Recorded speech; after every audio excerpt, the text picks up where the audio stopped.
7 اکتوبر 2023 کو اسرائیل پر حماس کا اٹیک منصوبہ بندی کے اعتبار سے اس قدر منظم اور پیمانے کے اعتبار سے شدید تھا کہ اسرائیل کی حالیہ تاریخ میں اس کی کوئی مثال نہیں ملتی۔ حماس کے حملہ آور بیک وقت زمینی، سمندری اور فضائی راستوں سے اسرائیل پر حملہ آور ہوئے اور اسرائیل کی بہترین انٹیلیجنس اور مضبوط دفاع کے باوجود مقبوضہ علاقوں میں داخل ہونے میں کامیاب ہو گئے، جس سے اسرائیل کا بھاری نقصان ہوا۔ اس طرح کے حملے کے لیے جس سطح کی منصوبہ بندی کی ضرورت ہو سکتی تھی، وہ ان سوالات کو جنم دیتی ہے کہ آیا حماس یہ کام اکیلے کر بھی سکتی تھی یا نہیں، اور اگر اس کی مدد کہیں سے ہوئی تو اس میں کون سے ممالک یا گروہ شامل ہو سکتے ہیں۔ ایک طرف تو لبنان کی تنظیم حزب اللہ حماس کی مدد کے لیے لبنان کی سرزمین سے اسرائیل پر حملے کر رہی ہے، تو دوسری جانب اسرائیلی اور امریکی میڈیا حماس کے اس شدید حملے کے پیچھے ایران کے ملوث ہونے کا الزام بھی عائد کر رہا ہے۔ اگرچہ آفیشلی ایران نے حملے کی منصوبہ بندی یا اس میں براہ راست ملوث ہونے کی تردید کی ہے، لیکن ایران کے سپریم لیڈر آیت اللہ خامنئی نے ٹیلی ویژن پر حماس کے اس حملے کی تعریف کی ہے۔ تو دوستو، کیا واقعی ایران اس حملے کی منصوبہ بندی میں شامل ہو سکتا ہے؟ امریکہ اور اسرائیل کا اس معاملے پہ کیا نقطہ نظر ہے، اور کیا مستقبل قریب میں اسرائیل ایران پر بھی حملہ آور ہو سکتا ہے؟ اور اگر ایسا ہوا تو مشرق وسطیٰ اور پوری دنیا کے حالات پر اس کے کیا اثرات مرتب ہوں گے؟ آئیے جائزہ لیتے ہیں۔ تاریخ میں اسرائیل اور ایران کے درمیان کبھی قریبی اقتصادی اور اسٹریٹجک تعلقات بھی ہوا کرتے تھے۔ ایران اسرائیلی اسلحے کا خریدار ہوا کرتا تھا، جبکہ اسرائیل ایران سے تیل درآمد کیا کرتا تھا۔ لیکن 1979 کے انقلاب ایران کے بعد قائم ہونے والی اسلامی حکومت اسرائیل کے لیے انتہائی سخت گیر ثابت ہوئی۔ نئی حکومت کا موقف تھا کہ اسرائیل ایک مسلم سرزمین پر غاصب قوت ہے۔ نتیجتاً ایران اور اسرائیل تعلقات خراب ہوتے چلے گئے۔ حالیہ برسوں میں ایران کی جوہری صلاحیتوں میں ہونے والے اضافے کو اسرائیل اپنے وجود کے لیے خطرے کے طور پر دیکھتا ہے، اور شاید اسی وجہ سے ایران اسرائیل کو اپنے متعدد جوہری سائنسدانوں کے قتل کا ذمہ دار بھی ٹھہراتا ہے۔ اس کے علاوہ ایران اسرائیل کو اپنی سرزمین پر ہونے والی بہت سی دہشت گردی کی کارروائیوں اور سائبر اٹیکس کا ذمہ دار بھی ٹھہراتا ہے۔ دوسری جانب اگر ہم اس خطے کی جیو پالیٹکس پر نظر ڈالیں تو سعودی عرب اور ایران یہاں کے پرانے حریف سمجھے جاتے ہیں۔ ایک طرف تو ایران سعودی عرب سے اپنے تعلقات ٹھیک کرنے کا خواہاں ہے، تو دوسری طرف سعودی عرب اور اسرائیل کے درمیان تعلقات کی بہتری بھی ایران کو کھٹکتی ہے۔ یہ تمام عوامل مل کر ایران اور اسرائیل کے تعلقات کو ہر بدلتے دن کے ساتھ مزید پیچیدہ بناتے چلے جا رہے ہیں، اور شاید اسی وجہ سے حال ہی میں ہونے والے حماس کے حملے کو بھی امریکی اور اسرائیلی میڈیا ایران کے ساتھ منسوب کر رہا ہے۔ اسرائیل کے قیام کے وقت سے ہی زیادہ تر عرب ممالک نے اسرائیل کے یہودی ریاست کے طور پر وجود کے حق کو مسترد کر دیا۔ بعد ازاں لبنان میں حزب اللہ، فلسطینی علاقوں میں حماس اور اس جیسے دیگر گروپس بھی بنے، جن کی تشکیل میں اس خطے کی جیو پالیٹکس کا ایک انتہائی اہم کردار تو تھا ہی، لیکن ان سب میں ایک بات مشترک تھی: یہ تمام گروپ اسرائیل کے خلاف تھے۔ مثال کے طور پر حزب اللہ کے قیام کی تو بنیاد ہی لبنان میں شیعہ اور سنی فرقوں کے درمیان چلنے والی طویل سول وار ہے، لیکن دوسری طرف 1978 اور 1982 میں لبنان پر ہونے والے اسرائیلی حملے بھی اس جماعت کے قیام کا ایک انتہائی اہم محرک ثابت ہوئے تھے۔ یہ جماعت ایک طرف تو لبنان میں موجود امریکی اور اسرائیلی اہداف کے خلاف مسلح کارروائیاں کرتی رہی ہے، تو دوسری جانب بیروت کے جنوب میں شیعہ آبادی کے لیے کچھ بنیادی ضروریات اور مدد بھی فراہم کرتی ہے۔ حزب اللہ کی سماجی خدمات کی وجہ سے اس کی مقبولیت میں اضافہ بھی لبنان کے ان علاقوں میں ہوا۔ اپنی عسکری اور سماجی سرگرمیوں کے علاوہ حزب اللہ کی لبنان کی پارلیمنٹ میں بھی نمائندگی ہے۔ دوستو، یہ بات بھی تاریخ کا حصہ ہے کہ ایران نے حزب اللہ کی تشکیل اور اس کے بعد اس کی ترقی میں اہم کردار ادا کیا تھا۔ کیونکہ حزب اللہ کا تعلق بھی شیعہ مکتبہ فکر سے تھا، اس لیے ایران نے آغاز ہی سے انہیں نظریاتی، مالی اور عسکری امداد فراہم کی۔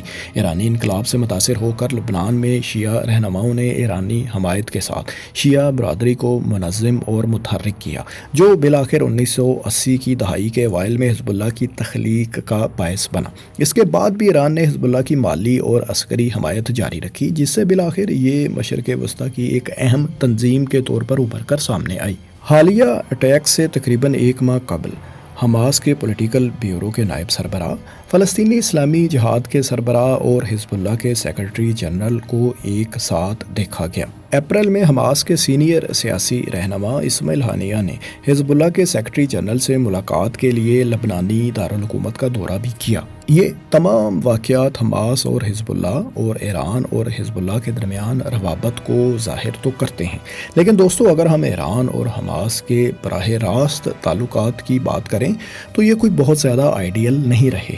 حماس دراصل ایک سنی گروپ ہے، جبکہ نظریاتی طور پر ایران حزب اللہ اور دیگر شیعہ اسلامی گروپس کو ہی عام طور پر زیادہ سپورٹ کرتا نظر آتا ہے۔ ایران اور حماس کے تعلقات ماضی میں بھی اتار چڑھاؤ کا شکار رہے ہیں۔ خاص طور پر یہ تعلقات اس وقت پیچیدہ ہو گئے تھے جب 2011 میں شام کی خانہ جنگی کے آغاز پر ایران کی جانب سے بشار الاسد حکومت کی حمایت کی گئی تھی۔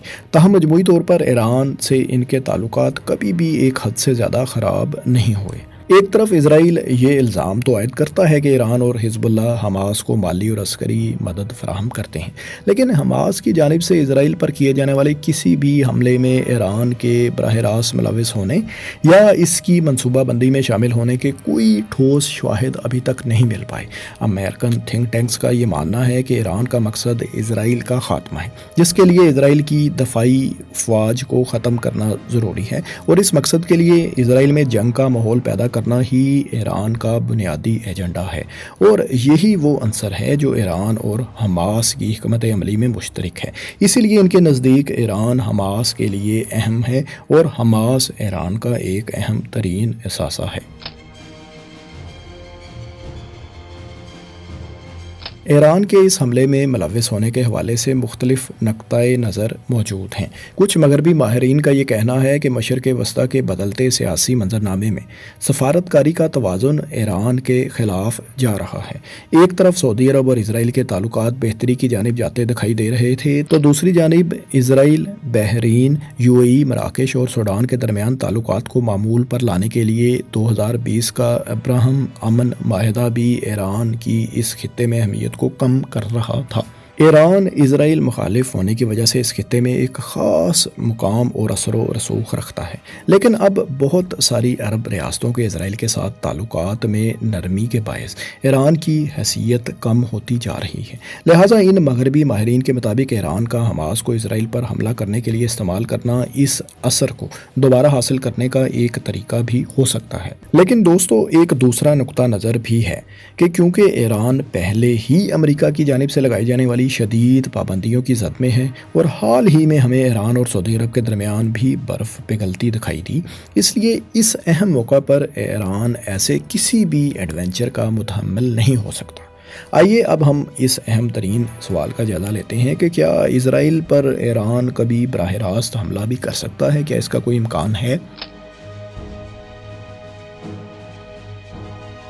دوستو اب تک کی ڈیولپمنٹس کے مطابق امریکہ یا اسرائیل کی جانب سے آفیشیلی کوئی ایسا بیان جاری نہیں کیا گیا جس میں ایران کو اس حملے کا ماسٹر مائنڈ یا منصوبہ ساز کہا گیا ہو، لیکن دفاعی تجزیہ کاروں کا کہنا ہے کہ اگر تناؤ بڑھتا ہے اور حزب اللہ براہ راست اس جنگ میں شامل ہوتا ہے تو ایران اور اسرائیل کے درمیان کشیدگی بڑھ سکتی ہے، جو دونوں ممالک کو ایک خطرناک جنگ میں بھی دھکیل سکتی ہے۔ جیسا کہ ہم نے آپ کو بتایا کہ حزب اللہ کے قیام اور اس کی ترقی میں ایران کا اہم کردار رہا ہے، اور یہ جماعت نظریاتی طور پر ایران کے انقلاب سے بھی بہت متاثر تھی۔ لہٰذا اگر حزب اللہ اس تنازع میں ایک فریق کے طور پر میدان میں اترتا ہے اور اسرائیل کے خلاف اعلان جنگ کرتا ہے تو اسرائیل اور مغربی طاقتیں اس تمام تر صورتحال کا ذمہ دار ایران کو ضرور ٹھہرائیں گی، اور صرف یہی امر اسرائیل کے ایران پر حملے کی وجہ بھی بن سکتا ہے۔ ممکنہ طور پر ایران پر ممکنہ اسرائیلی حملہ دو صورتیں اختیار کر سکتا ہے۔ پہلی یہ کہ اسرائیل ایران کی جوہری تنصیبات کو نقصان پہنچا سکتا ہے۔ 2021 میں ایران کے ایٹمی پلانٹ پر ہونے والے پراسرار دھماکے کا ذمہ دار بھی ایرانی حکومت اسرائیل ہی کو ٹھہراتی ہے۔ لیکن دوسری صورت یہ بھی ہے کہ اسرائیل شام، لبنان اور عراق جیسے ممالک میں موجود ایران کی حمایت یافتہ تنظیموں کو نشانہ بنا سکتا ہے۔ موجودہ حالات میں کسی بھی کشیدگی کی صورت میں اس دوسری صورت کے امکانات زیادہ زیادہ دکھائی دیتے ہیں، لیکن یہ بات بھی اہم ہے کہ ایران مشرق وسطیٰ کی سب سے بڑی اور دنیا کی 7ویں بڑی فوج ہے۔